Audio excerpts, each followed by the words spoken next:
Hello there, I'm Samantha and this is the channel Trying to Get By. I hope you are all doing well. So we're going to be making some biscuits and muffins today. A little bit different, let me explain why. So I used to work at a nursery called Canterbury Road Day Nursery. Hello there if you're watching and you have known me from Canterbury Road Day Nursery. It's lovely to have you watch the video. So what we're going to make is some banana muffins and some oat biscuits. The nursery decided a while ago that they were going to go sugar-free for all the desserts, but still wanted the children to have nice treats after their meals.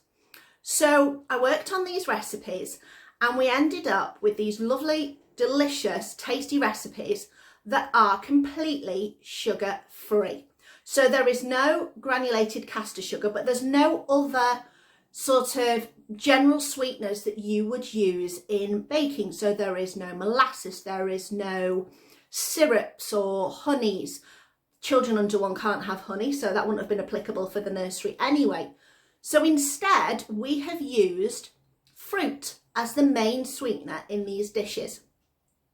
So in the banana muffins, you've already got the banana for the flavour, but you still need an extra sweetener in there. So we're going to use apple. With the oat biscuits, we're going to use banana. Now the main way that you add extra flavour to these as well is with your spices, some cinnamon and some mixed spice. So come with me and we're going to have a go at making these dishes. So you maybe, if you want to, try them at home. The first dish we're going to start with is the banana muffins. So the first thing you need to do is you need to grate your apples and put your butter into a pan, and we're going to mix those together and warm up the butter so it's melted and it slightly softens the apples. Now, I've said grated and peeled, it all depends on your own grater. Some graters are fantastic and will grate the peel as well. Some are not so brilliant. So depending on your grater, leave the peel on if you choose to. It will not change the flavour of the dish, but will obviously add a bit of extra fibre to it. You've got your bananas, some self-raising flour, eggs, baking powder. I say half a teaspoon of mixed spice, but if you want to add a little bit more, I definitely would do so. I generally do. It's normally sprinkle it in until your heart says stop. So it all depends on how much you like your mixed spice. Right, let's get on grating those apples. So there's our grated apple. Now my grater does quite well, and so I've left the skin on mine. Butter, spread, margarine in there, it's up to you, so you could do it dairy free if you chose to. And literally all we're going to do is just mix this, melt the butter and then put it on a low heat for a few minutes and then leave it to cool just for a couple of minutes once that's done. And in the meantime, while this is doing its thing, we can prepare the other ingredients in a bowl. In here, I've got the two bananas that I mashed up using my potato masher until they went really smooth. So into there, I'm now going to put our butter and apple mixture, which has cooled slightly. So straight in with all of that. Give that a bit of a mix. And you want to make sure that this is cooled slightly because you're going to put eggs in, and obviously you don't want to end up with cooked eggs in there. So next we are going to go in with our eggs. So this is 2 eggs that I've just kind of mixed up a little bit. So in there you go. Those are lovely looking yolks. So that goes in there. Wow, these are brilliant eggs. Excellent, that goes in there. And then 1.5 cups of self-raising flour. So there's 1 cup. And measure it carefully. Just checking. That is just above 1/2 cup, so I'll leave a little bit in there. Then we're going to go in with 2 teaspoons of baking powder to just give it that little bit of extra rise, because whenever you add things like extra fruit to like a sponge base, it needs a little bit of extra rising agent in there. Now, mixed spice, like I say, half a teaspoon is the recipe. I tend to just do a big sprinkle. My husband's going to eat these, so Chris will enjoy them. He'll like it with a little bit more spice in there. So all we've got to do now is just mix this together. It is not a precious recipe when it needs mixing. You don't have to be very careful mixing like this. You can just go for it and give it a good mix. You just want to make sure that everything's incorporated together. So that doesn't take very long at all.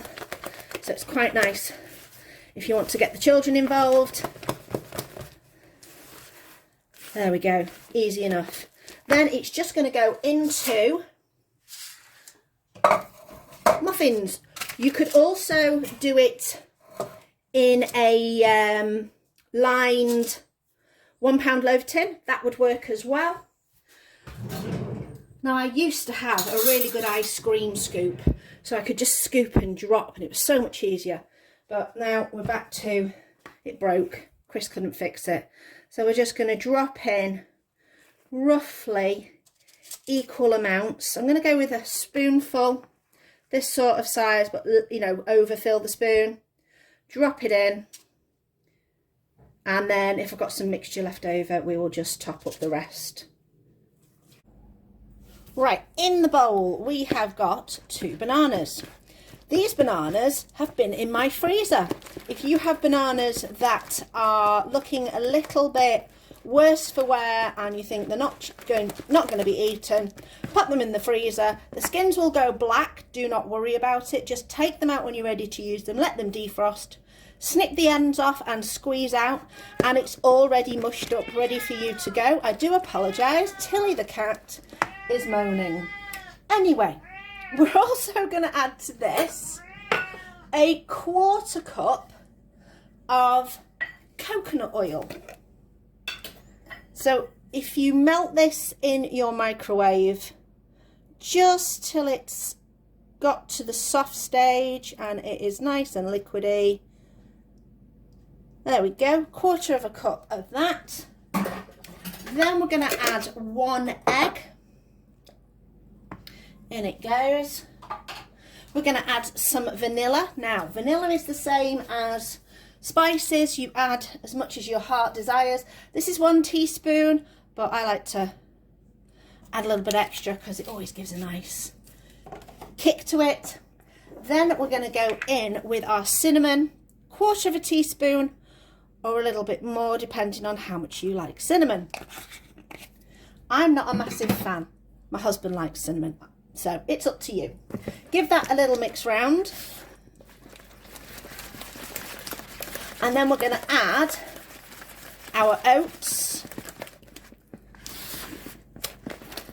And the recipe, which I've not shown you. Let me show you the recipe. I do apologise. Here is the recipe. The recipe says to use raisins. If you've not got raisins, use sultanas, they're fine. Currants just don't work quite as well because they're dried out already, so they go a bit too crispy.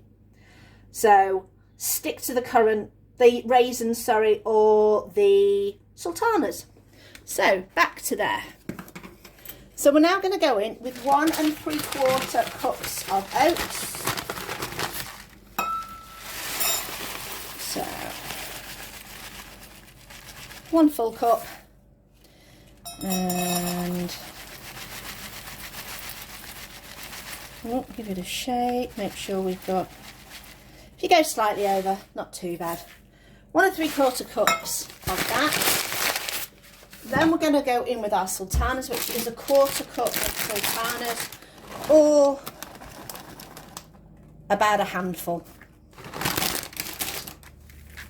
and give that a good mix.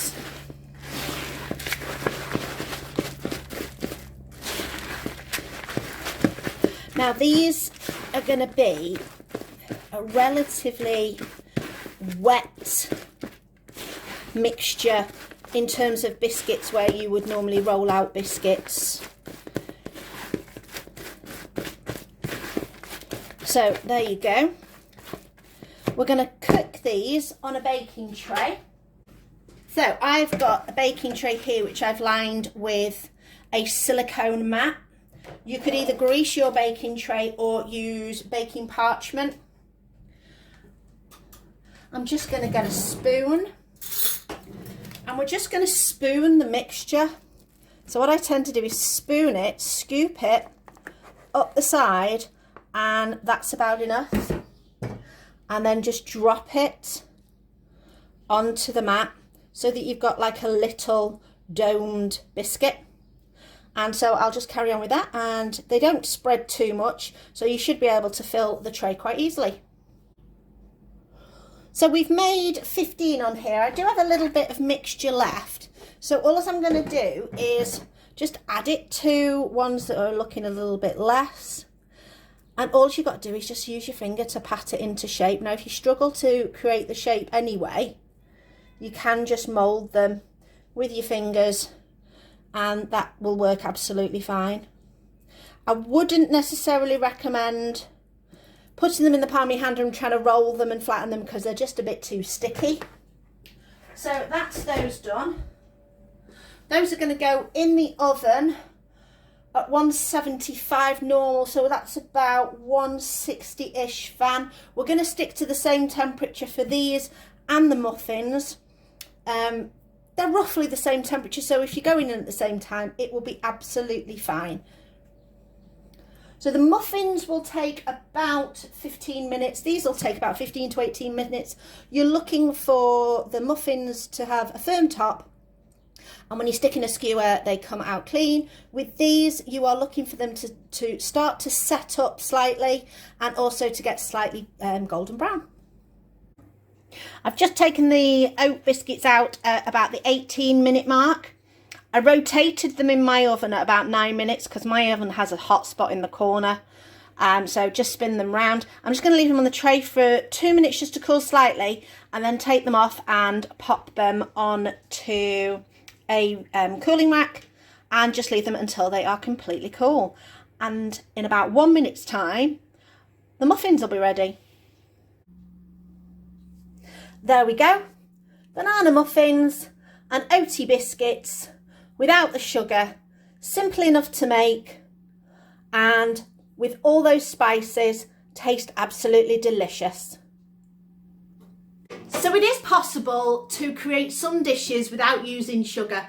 You've just got to amp up the flavour with spices and essences and extracts like vanilla, etc. like that, and also get some extra fruit in there. It's not going to do anybody any harm to have any extra fruit, and it tastes really good. Granted, it's never going to be as sweet as when you put sugar in or honey or those kinds of things, but they still taste really, really good. I hope you like this video. Please give me a thumbs up and hit me with some comments. I would love to read them. And please subscribe if you haven't before. I would appreciate that so, so much. Look out for other videos that we've got coming up. And obviously there and there will be some other videos you can take a look at.